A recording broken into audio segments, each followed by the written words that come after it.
Et avec Léa Salamé, nous recevons ce matin dans le grand entretien du 7-9 le haut-commissaire au plan, président du MODEM. Question, réaction, amis auditeurs, au 01 45 24 7000 sur les réseaux sociaux et l'application mobile France Inter. François Bayrou, bonjour. Bonjour. Bonjour. Vous faites de la politique, François Bayrou, depuis de longues années maintenant.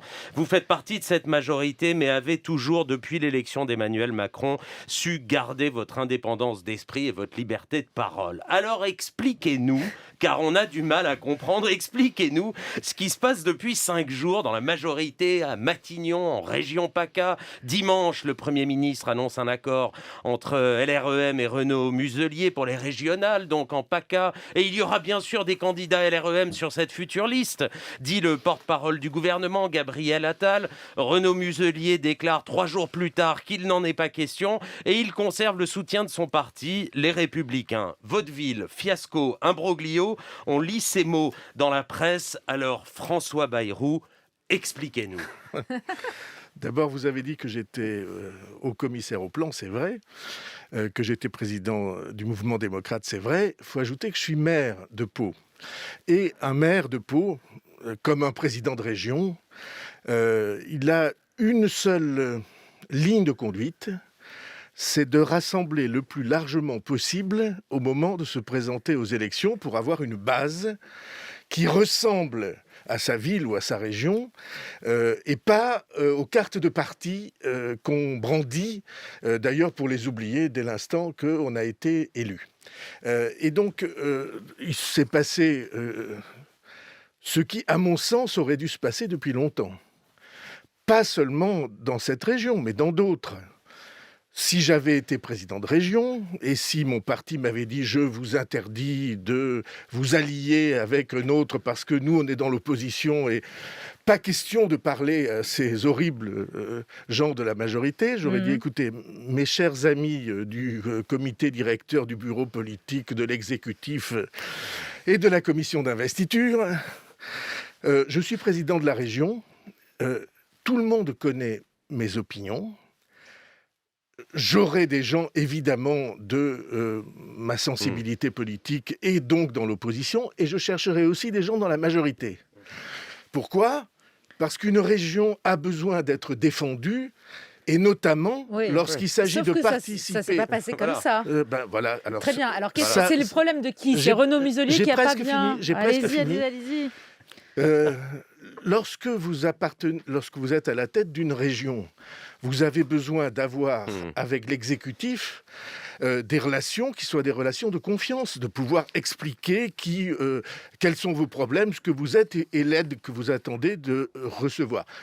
Ça aurait dû se passer comme ça. En tout cas, moi, c'est ce que j'aurais fait. Pourquoi ça a raté, François Bayrou ? Christian Jacob dit Jean Castex a reçu une gifle qui, à mon avis, aurait eu des résonances jusqu'à l'Élysée.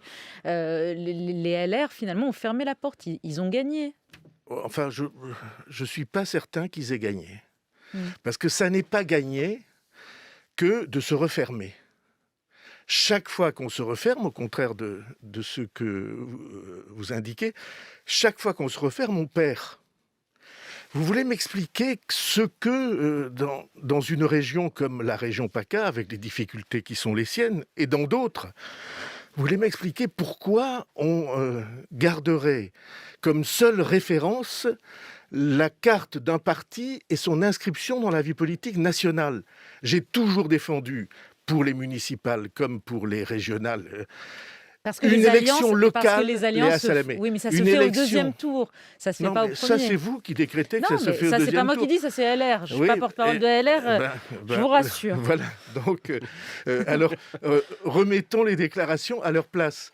Vous dites ça se fait au deuxième tour. Eh ben moi, je vous dis au deuxième tour, ça marche jamais. Mais est-ce que cette affaire n'est pas navrante, François Bayrou, parce qu'elle instaure un climat de désorganisation généralisée ? C'est pas une question rhétorique qu'on vous pose quand on dit « expliquez-nous », on ne comprend pas. Il y a de l'indistinction, on ne comprend plus. On ne comprend pas ce que veut faire la majorité aussi. C'est un climat navrant. Le climat. Quand Xavier Bertrand, ce matin, dit c'est de la traîtrise et du déshonneur. Et il emploie le mot de Churchill contre Hitler, c'est-à-dire vous avez voulu éviter la défaite au prix du déshonneur, vous aurez la défaite et vous aurez le déshonneur. Oui. Bon, le mot de Churchill contre Hitler, rien que ça. Xavier Bertrand, lors des dernières élections régionales, il y a 6 ans, tout le monde, tous les partis politiques du champ démocratique et républicain, comme on dit français, se sont désistés, ont appelé à voter pour lui, y compris en sacrifiant leur siège. La gauche n'a plus de siège dans le Nord-Pas-de-Calais. Et il dit, Xavier Bertrand, et moi-même j'ai appelé à voter pour lui, évidemment. Xavier Bertrand dit, je respecterai toutes les opinions. Vous trouvez que c'est ce qui est en train de se faire en ce moment ? Mais pardon, vous précisez pas... Non mais attendez, François Bayrou, soyons justes. Vous ne précisez pas qu'il réagit au fait que la majorité veut lui envoyer face à lui Éric Dupond-Moretti. C'est ça. Écoutez, et du coup, il répond et il dit, je le cite, Emmanuel Macron est un calculateur froid et un destructeur. Pour avoir Marine Le Pen au second tour, il lui faut briser la droite.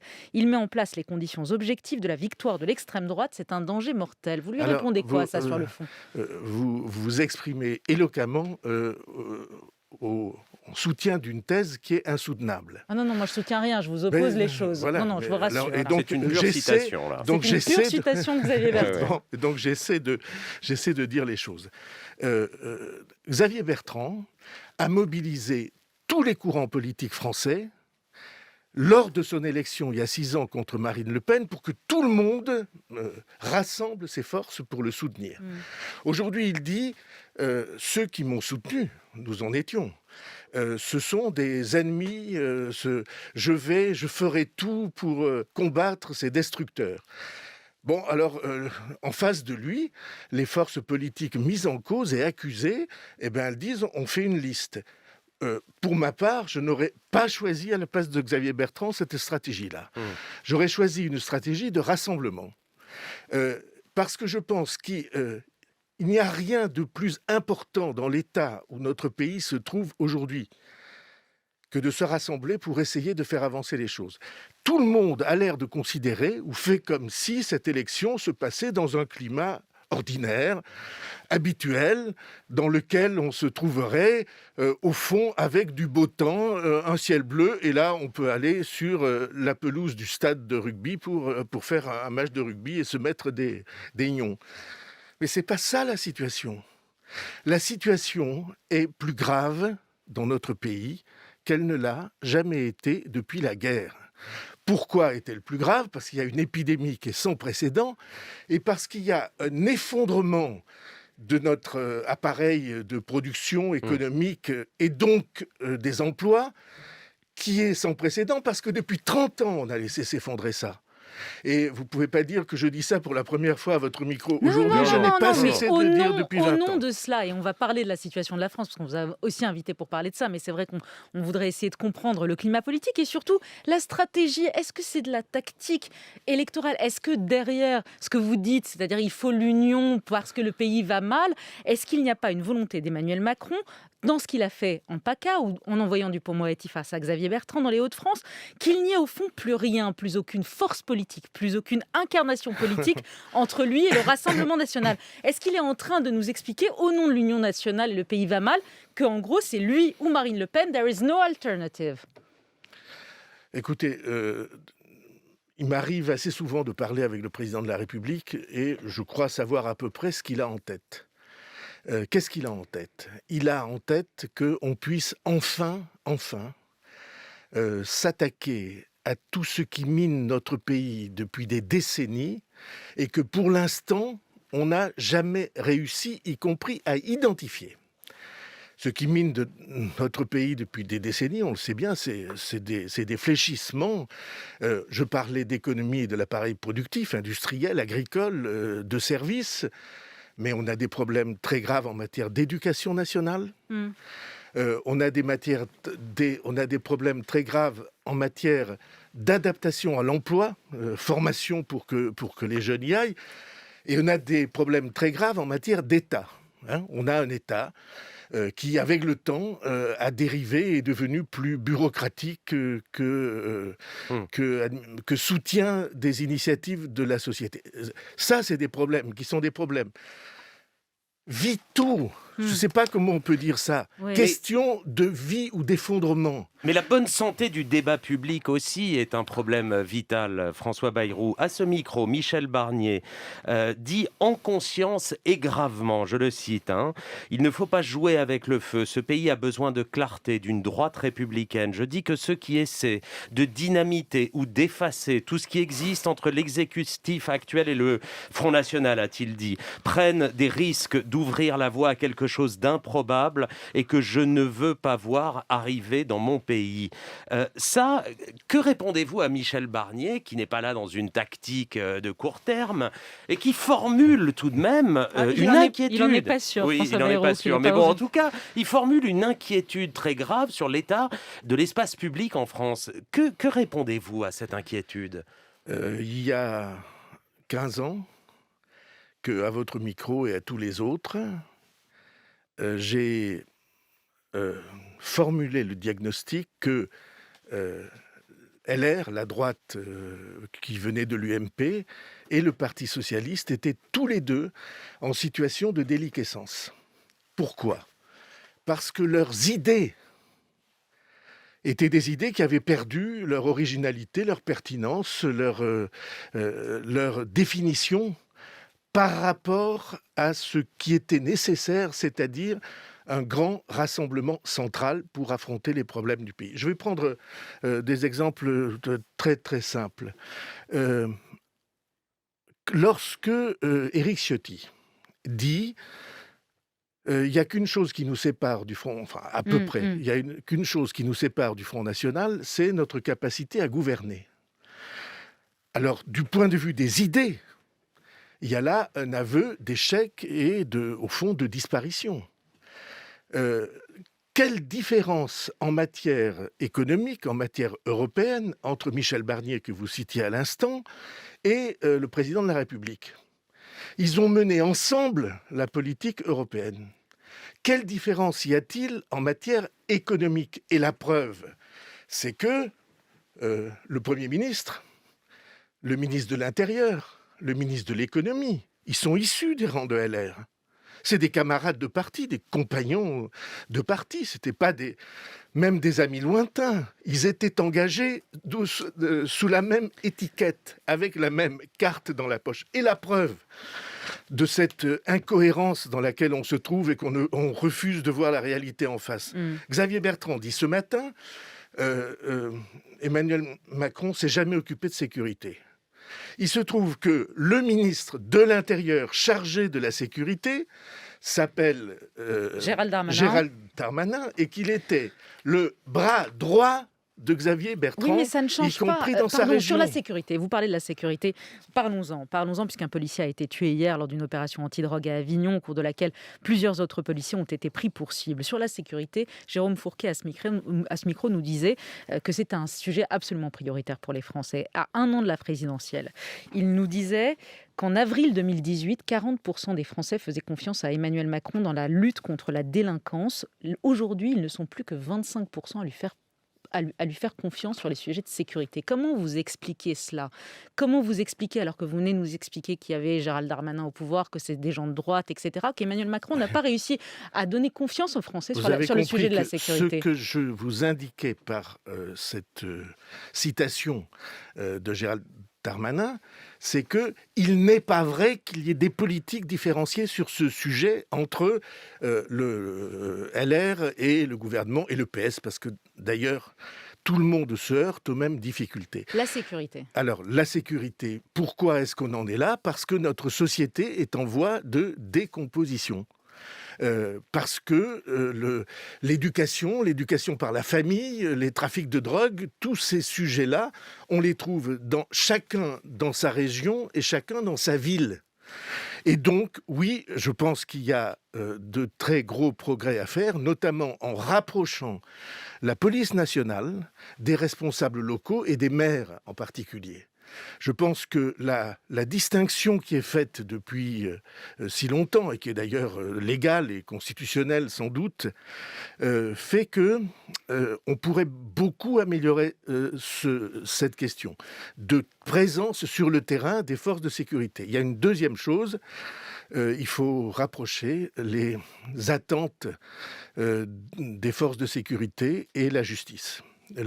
Les décisions de justice sont naturellement commandées par l'appareil des lois.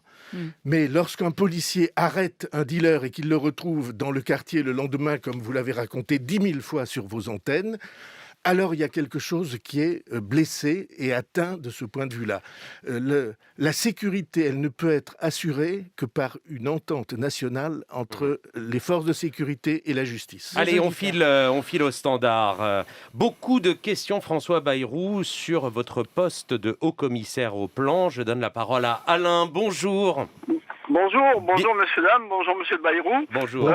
Ma question n'est pas méchante, mais je vous sens plus fort en plan de relance politique et stratégique que ce que vous êtes chargé de la relance du plan économique, Covid, etc., etc. Je vous ai rarement entendu. Alors je voudrais savoir quel est votre poste et quel est votre rôle, et j'espère qu'il n'est pas fictif, excusez-moi. Merci Alain pour cette question qui pique, comme souvent, non, pique pas. Comme souvent au standard d'Inter. Mais elle est franche, Léa a dit le bon mot. François Bayrou. Vous m'avez invité 4 fois de suite pour parler des productions du commissariat au plan, et je pense qu'on va le faire encore aujourd'hui.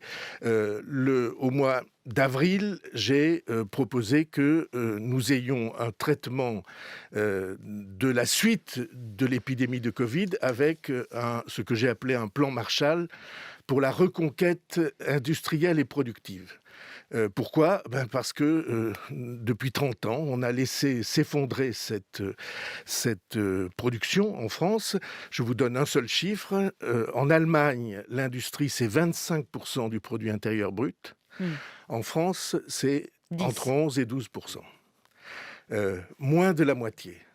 Et ça ne s'est pas fait en un jour, ça s'est fait par des suites de décisions ou de non-décisions au travers du temps. Et j'ai chiffré à 250 milliards l'investissement qu'il faudrait faire. Et ce n'est pas de l'argent de subvention ou de l'argent perdu, c'est pour reconquérir des secteurs entiers de l'industrie dont nous sommes exclus alors que nous avons toutes les capacités technologiques, industrielles et de recherche pour le faire. Il va être voté, ce plan de 250 milliards ? Et alors vous avez vu peut-être, parce que c'est passé un peu inaperçu, quand j'ai proposé cette idée, une partie du gouvernement a dit non, on n'en a pas besoin. Et puis le président de la République est allé à Bruxelles et il dit oui, il nous faut un deuxième plan de relance.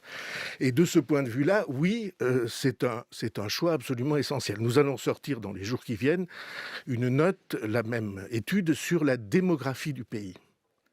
La France a été pendant très longtemps en tête de l'Europe pour ce qui est de la démographie, de la vitalité du pays. Aujourd'hui, cette démographie fléchit. Qu'est-ce que ça veut dire ? Ça veut dire qu'il y a une perte de morale du pays à la suite de l'épidémie, mais probablement commencé bien avant. Et donc, ça doit faire naître des politiques qui sont des politiques de soutien à l'enfant, de soutien à la petite enfance, de soutien aux mères de famille qui travaillent, parce que cette spécificité française d'avoir plus de femmes au travail que d'autres, c'est quelque chose dont on est fier et qu'on doit aider. Et on peut ainsi faire le tour des sujets que nous avons traités avec, monsieur Alain, une toute petite équipe, puisque nous sommes en tout et pour tout 7 équivalents temps plein. Donc ce n'est pas un emploi fictif pour rassurer notre auditeur. Ni de près ni de loin, j'ajoute que c'est de surcroît un emploi bénévole. Aurélien, au standard, qui nous appelle de la ville de Nîmes. Bonjour et bienvenue. Bonjour. On vous écoute. Merci. J'ai une question toute simple, moi, compte tenu du compagnonnage de route de M. Bayrou et du modem avec M. Macron. Je voulais savoir si en 2022, lui-même ou l'un de ses proches sera candidat à la présidentielle. Merci Aurélien pour cette question. François Bayrou, 2022. Euh, Non, je suis un soutien du président de la République. Je crois qu'il se représentera et je pense que ça sera bien. Pour le reste, je n'ai jamais accepté l'idée des phrases définitives du genre « moi, jamais plus ». Ah, vous laissez la porte ouverte. Et si c'était lui? Et si c'était lui? C'est-à-dire que si Emmanuel Macron venait à ne pas se présenter, pourquoi pas? Non, mais, je ne veux pas dire des phrases de cet ordre qui feraient naturellement des événements. Ce n'est pas du tout ça qui m'intéresse. Lorsqu'on est un citoyen, on est un citoyen engagé et je n'ai jamais mis de limite à mon engagement. Et vous avez eu la gentillesse de dire que j'avais toujours conservé une liberté de parole et une liberté d'esprit qui sont ma raison d'être et la raison d'être du mouvement démocrate que j'ai créé. Alors, est-ce que vous avez toujours une liberté de ton, une liberté d'esprit sur la question de la levée des brevets? Joe Biden, dans la nuit, a annoncé qu'il soutiendrait la levée des brevets sur les vaccins contre le Covid. La majorité, elle, a voté contre au Parlement européen, cette levée des brevets. Vous êtes pour, vous êtes contre, vous en pensez Pas quoi? seulement la majorité, mais la majorité des représentants du champ politique français. Parce que Oui, je crois sauf les Verts et les Insoumis. Oui, parce que le PS a voté contre, LR a voté contre. Pourquoi? Parce qu'il n'y a de recherche que si les chercheurs sont respectés et récompensés quand ils trouvent. Et donc, il peut y avoir lever des brevets. Je trouverais ça très bien, pourvu que le vaccin en question soit efficace et garanti. Je trouverais ça très bien, mais naturellement, il faudra indemniser les laboratoires de recherche. Et on peut le faire par une démarche internationale. Vous êtes, François Bayrou, un fervent défenseur de la proportionnelle. Vous étiez venu nous le dire à ce micro lors de votre précédente venue dans le 7-9. Ce combat, il est perdu pour ce quinquennat. Non. Vous y croyez encore? Encore? Je dis, vous dites le combat est perdu. Pour je le quinquennat, réponds, j'ai non. dit. Non. Alors expliquez-nous. Ma conviction profonde, c'est que on a vérifié depuis des années qu'il fallait changer les rapports entre l'exécutif et le pays, entre la décision centrale et le pays.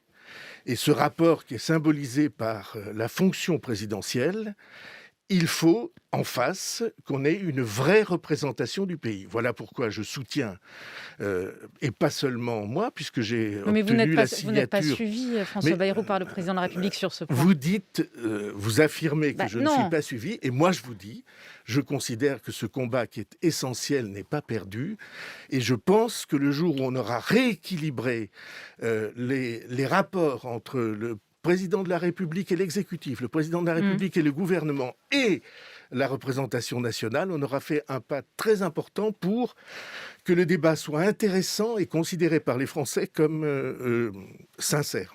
Alors qu'approche le 10 mai prochain le 40e anniversaire de la victoire de François Mitterrand en 1981, le rapport du Clerc sur le rôle de la France dans le génocide au Rwanda en 1994 pointe la faillite de la politique française et met directement en cause François Mitterrand et son entourage, même si le rapport ne conclut pas à une complicité de la France dans ce génocide. Nicolas Sarkozy s'exprime ce matin sur la question longuement dans Le Point. Il parle de l'aveuglement dramatique qui était le fait d'un petit groupe au plus haut sommet de l'État. Il cite le chef d'état-major particulier, cellule Afrique, et le président Mitterrand lui-même. La France doit-elle aujourd'hui s'excuser pour ce qui s'est passé au Rwanda ? J'étais membre du gouvernement de François Mitterrand. François Mitterrand étant président de la République, gouvernement d'Édouard Balladur. Cohabitation. Et moi, je n'ai jamais vu d'indice qui aille dans ce sens-là. Je pense qu'il est possible que, peut-être à l'époque, une partie de l'état-major ait été au courant ou en tout cas ait éludé quelque chose, mais pour avoir souvent parlé avec François Mitterrand de ces sujets, moi je n'ai jamais senti la moindre indulgence, la moindre indifférence à l'égard de ces choses. Alors je n'étais pas dans l'appareil militaire, je n'étais pas dans les relations internationales, j'étais ministre de l'Éducation, mais moi je n'ai jamais senti cela. La France doit s'excuser. Je ne sais pas de quoi devrait-elle s'excuser si les faits sont établis. La France dira qu'il y a eu des erreurs à cette époque, mais je n'aime pas la politique perpétuelle de l'excuse. Je trouve que c'est tellement confortable dans un fauteuil, 25 ou 30 ans après, de pointer du doigt ceux qui étaient aux responsabilités. Je n'aime pas cette démission devant l'histoire. François Bayrou, merci d'avoir été au micro d'Inter ce matin. Je rappelle que vous êtes maire de Pau, haut commissaire au plan et président du MoDem. Merci encore. Merci. Il est 8h46.